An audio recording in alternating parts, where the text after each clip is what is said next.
বিশ্ব ব্রহ্মাণ্ড আয়ুর্বেদে আপনাদের সকলকে জানাচ্ছি আরও একবার অনেক অনেক স্বাগত। আজ আমরা আলোচনা করব একাদশ প্রাজ্যক্ষমার শর্ট ট্রিক্স নিয়ে, কীভাবে আমরা সহজেই মনে রাখতে পারবো।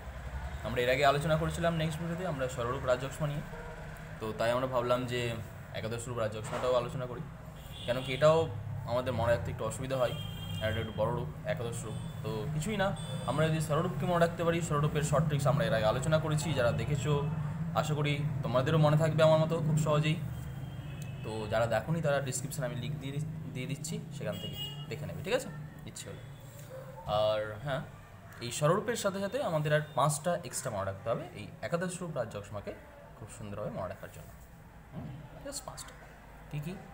ওইখানে আমরা বেস করেছিলাম আমরা কাকে?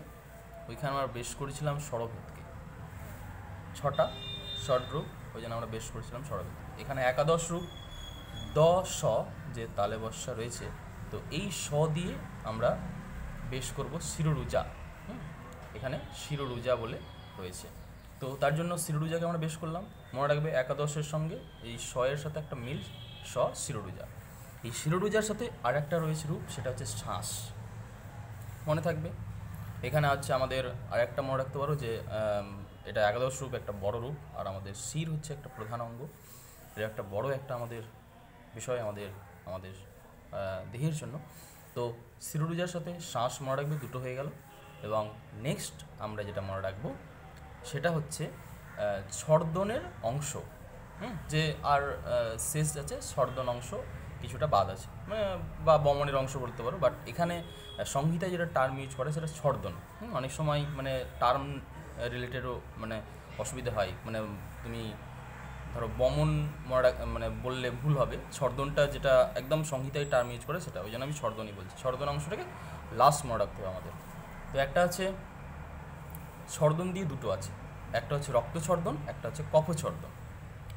আর অংশ তাপ, রক্ত একটা হচ্ছে মানে পিত্ত রিলেটেড, তো সেখানে একটা তাপ থাকবে, তো তার জন্য রক্ত ছর্দন হচ্ছে তোমার, কফ ছর্দন হচ্ছে, তার সাথে সাথে অংশ তাপও কিন্তু প্রেজেন্ট থাকবে।